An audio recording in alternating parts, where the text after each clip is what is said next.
The Michigan 2025 class is officially complete with the signing of Ty Haywood.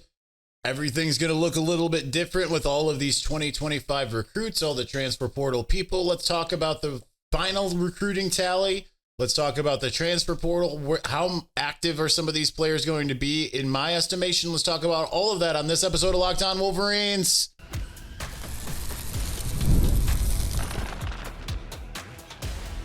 You are Locked On Wolverines, your daily podcast on the Michigan Wolverines, part of the Locked On Podcast Network, your team every day. Happy Thursday. We are finally back in doing it. Again, having to take some time off for some life stuff. Locked On Wolverines podcast, part of the Locked On Podcast Network, where it's your team every day. I am your man on the ground, Isaiah Hole, publisher of Wolverines Wire through USA Today Sports Media Group. So Michigan gets a commitment from, however you want to look at it, 5-star Ty Haywood. He was at one point a 5-star composite. Now he's a 4-star, only a 5-star on ESPN, but elsewhere he is considered to be a 4-star across the board. Of course, it's Michigan's luck that they are able to flip a guy who looks to be a 5-star to have a program best 3 in one class, and then ultimately it does not end up being the case. Regardless, they have 4 players who are 5-stars by some recruiting service at this point. Almost had 5 with Nathaniel Wusu-Boateng, who ended up falling out.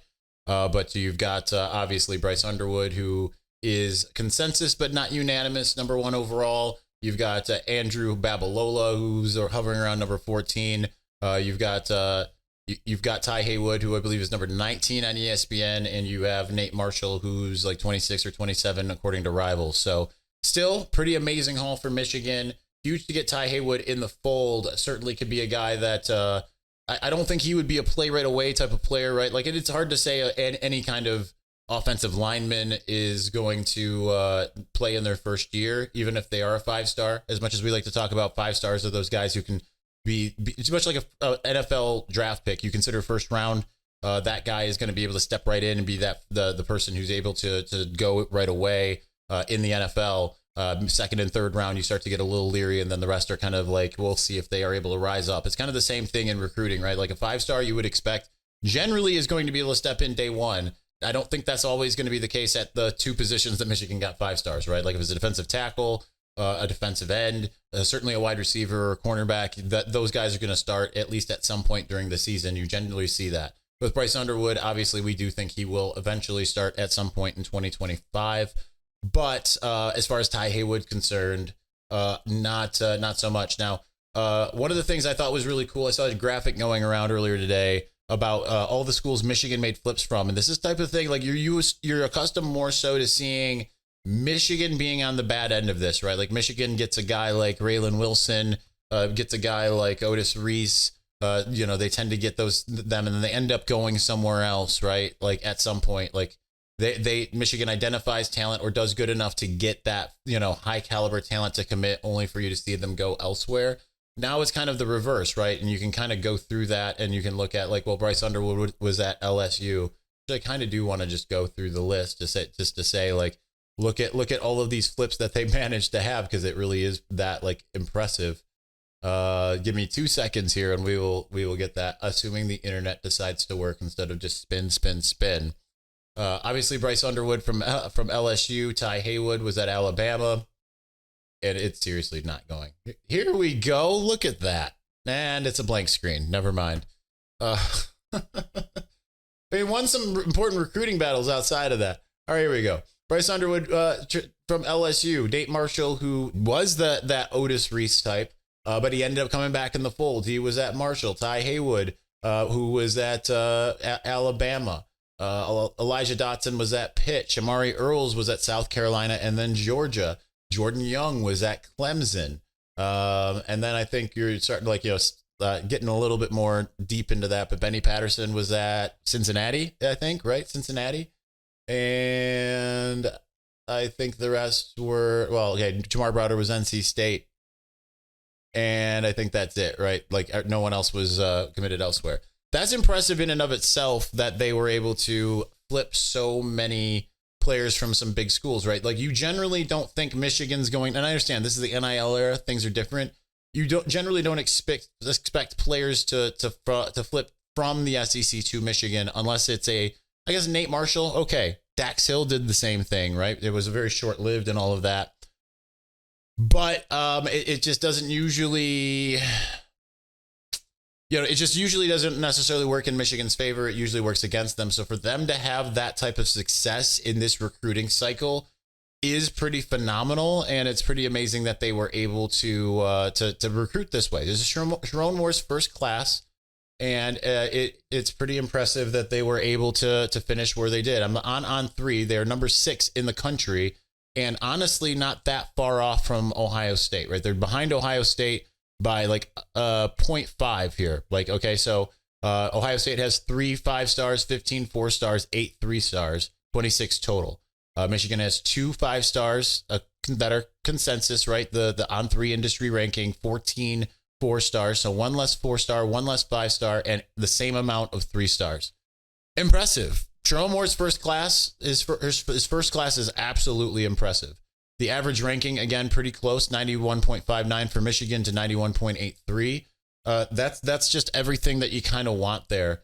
And if this is class number 1, let's see what happens in class number 2 and 3. Now, obviously, number 2 is off to a little bit of a slow start with only like Brody Jennings and Jalen Pyle currently in the fold. Can't remember if there's anyone else. Obviously, Brady Part was in that as well. You want to see that pick up. You want to see some, a Savion Hyder or Javion Osborne, another top flight wide receiver. They got to get their quarterback and all of that stuff, which might be a little harder with Bryce Underwood. But nonetheless, it's just the fact that this is number 2. This is the first class that Sharon was able to do. Now that NIL is actually working, you see a lot of reports coming out of On 3 National saying this is the beginning of the NIL thing for Michigan. This isn't the end, right? Like they're playing the game now and they're doing it well. Ty Haywood, Bryce Underwood being obviously a massive part of that. That is huge. But from a perception standpoint, Michigan absolutely killed it, right? Like they're in the same company as the types of teams that tend to out-recruit them. They're ahead of Texas A&M, Auburn, LSU, Tennessee, Florida, Notre Dame, Miami, Penn State. They're usually ahead of Penn State, USC, and they're only behind Texas, Georgia, Alabama, Oregon, and Ohio State, and not that far behind Ohio State and Oregon and Alabama. They are right there with them, and that's a great place to be. And certainly, if Ty Haywood would have kept his ranking, they might have been ranked ahead of them. So huge for Michigan, huge for Sharon Moore. Can't wait to see where this goes. All right, let's continue on. Let's get into, and I've got a dog that's just like sitting there, like pacing behind me. Let's get to I did last week on Wolverines Wire a transfer portal piece. How will everyone fit in? We were going as far as like, will they play and all this? We're going to break that down over the course of the next 2 segments, and let's do that here in just a moment. But before we do, looking for tickets to your next big event, whether it's a concert, a comedy show, or a sports game, finding the right ticket at the right price can be a headache, but with Gametime Picks, it has never been easier. Let me tell you how it works. With Gametime Picks, the app does all the hard work for you. It curates the best deals so you don't have to waste time searching through endless ticket listings. I've been using Gametime Picks for a while now, and here's why I love it. The curated deals make it super simple to find great tickets at a great price. No more sitting through thousands of options. I recently grabbed a super deal for a prime seat, and I could not believe the value. It was a steal. And the seat view feature is a game changer. Before I even hit buy, I can see exactly what my seat will look like in the venue. It's super reassuring. And the best part, you're covered with Gametime's lowest price guarantee. If you find a better deal somewhere else, they will refund 110% of the difference. Plus, your tickets are guaranteed to be delivered on time with easy cancellation options if something comes up. Ready to make your next event even better? Well, download the Gametime app, create an account, use the code LOCKEDONCollege for $20 off your first purchase. Terms apply. Again, that's code LOCKEDONCollege for $20 off. Download Gametime today. Last minute tickets. Lowest price guaranteed.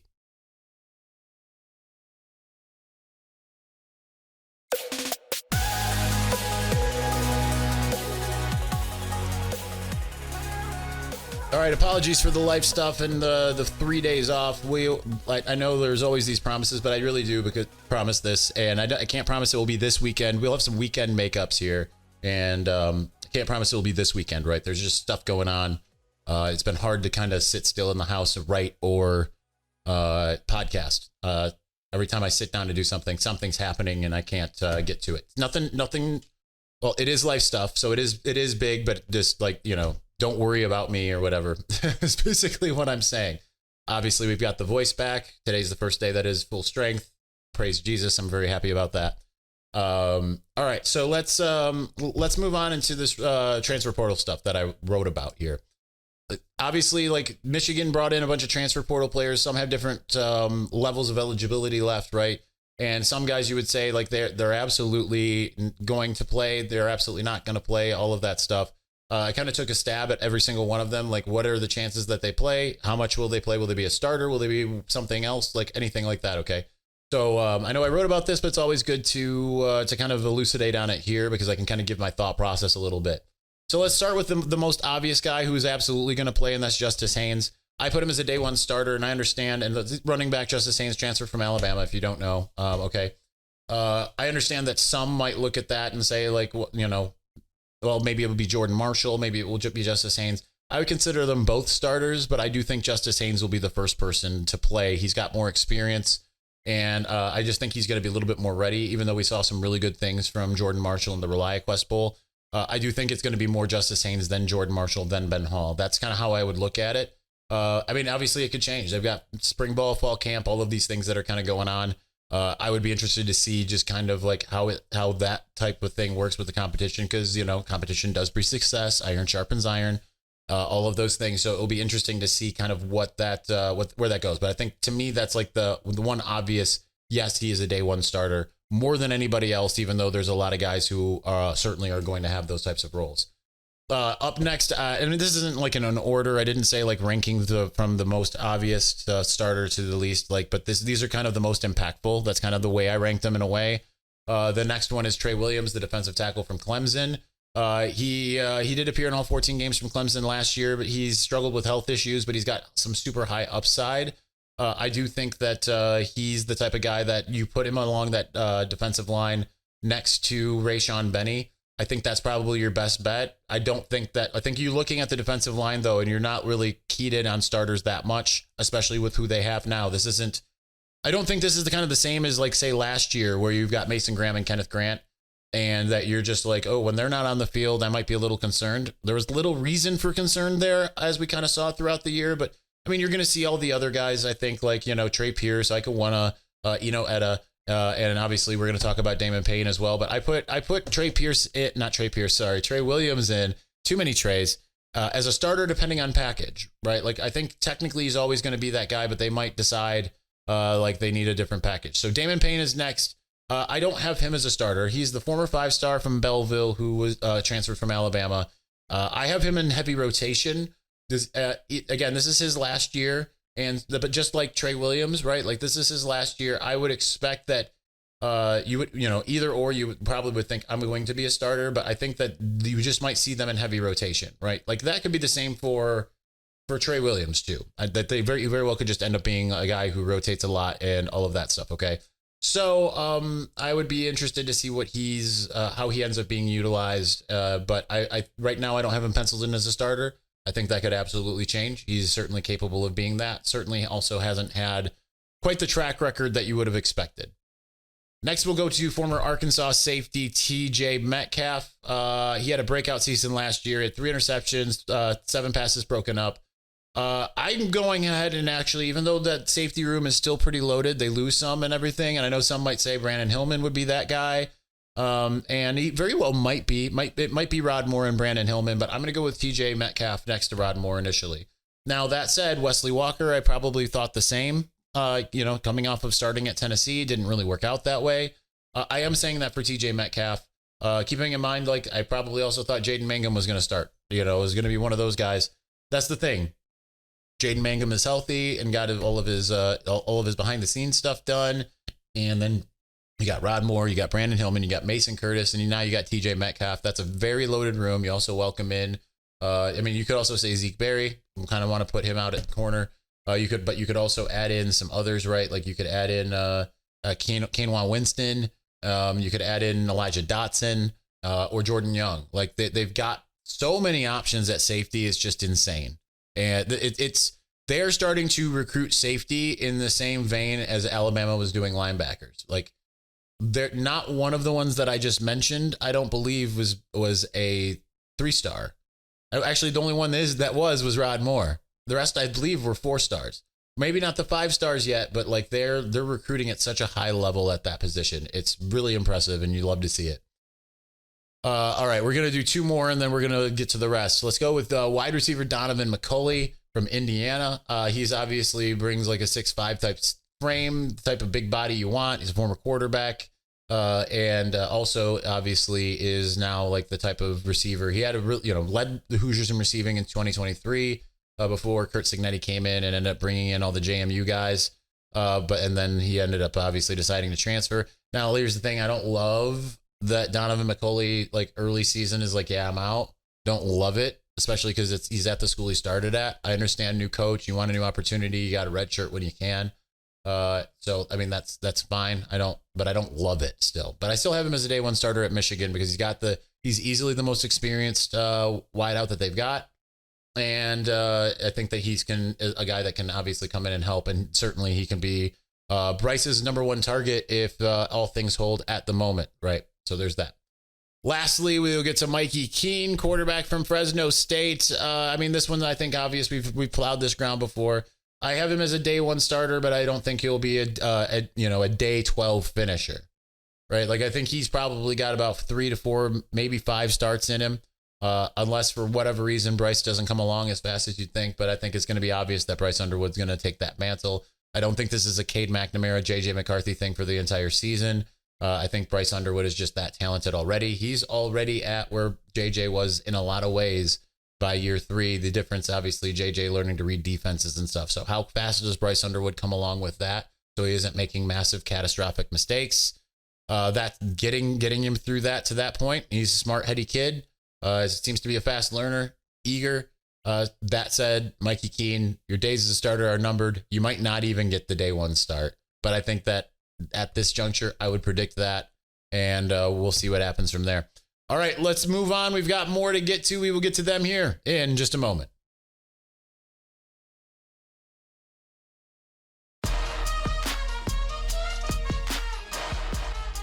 All right, let's finish up with the rest. There's a lot more here we got to get to. Let's start with Troy Bowles, the former Georgia linebacker. Didn't see much playing time at Georgia. Son of Tampa Bay Buccaneers head coach Todd Bowles. I actually think that Troy Bowles, I thought about making him a starter, but like I'm not convinced that Jay-Sean Barham is moving full time to the edge position. I think we might be doing it sometime. If that happens, maybe you see Troy Bowles come in before Jaden Hood. I wonder about Jaden Hood's future because like he's not said anything about it. Is he sticking around? Didn't seem like he played a lot. I'd have to look at PFF. Or Jimmy Roller, Cole Sullivan, Nathaniel Owusu-Boateng, who I think will get some early playing time. But I do think that Troy Bowles will play a lot and will be in heavy rotation, and it will just be package dependent or we're trying to get a guy fresh or anything. That's the impressive thing about the defense. Like there's a lot of new faces, but it's just so deep at this point. Like we go through that defensive line, maybe not as deep at edge as defensive tackle, but like considering what they have at defensive tackle, it's impressive. And then you look at linebacker. That's a lot of names, and you've got the 2 starters, and then there's a lot of guys who've just been kind of waiting in the wings forever. And then you add a Georgia linebacker and a guy who Michigan thinks can be like a day 1 player in Nathaniel Owusu-Boateng. So I think that's pretty cool. All right, like so I have him in heavy rotation for now. Certainly, like that's got to make sense until like you hear that Jay-Sean Barham's a full-time edge, and then I'd say it probably would be Troy Bowles above the rest. That would be my prediction there. As for now, I have former Ferris State offensive guard Lawrence Attar as a day 1 starter. Now, a lot's got to happen between now and then, right? I think, he's a guy who's already kind of like I think he's on his last year of eligibility. I think he's been in college for a while, although at the FCS level, he's going to have to go through and just kind of get up to speed as far as what Big Ten football is all about. Obviously, also SEC in week 2, but just to be able to get to that point. But I think that he came in for a reason. Michigan has the faith and belief that he can be a guy on day 1. However, like I think like that might not necessarily have been the case if they could have gotten a tackle, right? Like if they would have gotten like Falili Famo or someone like that. I would have liked to have seen then like Evan Link go inside, keep Andrew Sprague on the other, and who knows what'll happen down the line. But But they clearly also still wanted to look for more interior talent, hence the attempts at Rocco Spindler and Pat Coogan, which, by the way, last podcast on Friday, hilarious how I was like, I talked about they're in good spot for Pat Coogan. Publish 2 seconds later, Pat Coogan is committed to Indiana. I'm like, great, thanks. That's how this works, right? This isn't live. So by the time that y'all heard it, it was like, bro, what are you talking about? He's off the board. I do think Lawrence Tatar will be able to get there. He was like an all, I don't know what the conference is called. He's a good player, but he's got to get up to speed. But I do have him as a day one starter as of right now. Wide receiver Anthony Simpson from UMass. At this juncture with the players they have, I have him as a reserve at first, but a starter by the end of the year. And that's because he only appeared in 2 games and had 3 catches last year, right? And he's at UMass, so you kind of look at him as like, eh. But the year before, Steve Kasula was his offensive coordinator, right, at UMass. And he had 57 catches for 792 yards. Like, dude has some experience and ability and all of that. And I understand that's the lower level of the Power 4. Or, sorry, that's actually a group of 5. But lower level of the FBS is what I meant. But still, like, that's like that. That's a guy that can do. That's a heck of a lot more than anyone else on the roster's done. Okay. So I think he absolutely could be a starter by the year's end, unless like some of these other guys who have not produce. And with better quarterback play, they very well might. But if they don't, Michigan's got another guy right there. Obviously, we want to see what happens with some, the spring portal and who else comes in. But I think like they're getting some under the radar guys who have had experience. And as much as you don't like look at the name and the school and say, wow, I mean, like when you watch the NFL, how often are you hearing, seeing guys that you have never heard of, right? Like I watch the Detroit Lions. I watch a lot of college football, right? But like you watch the NFL and you're like, I've never heard of half of these guys because like you don't follow them as close as your team. And sometimes you do hear like, oh, it was this guy that was like an absolute breakout star at, random group of 5 school. And that's kind of what Anthony Simpson may be. Okay. Next, I have cornerback Caleb Anderson from Louisiana. He rejoins to be under Lamar Morgan's tutelage. I don't have a lot to say about him. Hasn't put up impressive numbers at all in his history there. I think he'll be on rotation, but like he's got the least experience. Like I kind of don't get this take other than Lamar knows him, and maybe he hasn't gotten the right opportunity. Maybe this is it. But at this point, like I think he'll play. I don't think he came here to sit, but like I think he'll be in moderate rotation is basically where I have him. Then we've got Brady Norton, the Cal Poly. He was a tackle there. I think Michigan would think of him more as a guard and kind of bulk him up. He was he was actually pretty highly rated on On3's transfer portal rankings, but I don't think he's an immediate player. I think Michigan he's got multiple years of eligibility. I think Michigan wants to like bulk him up and get him ready and all of this stuff again, coming from the FCS level. So I think that it's going to just be some time before you start to see Brady Norton kind of getting involved.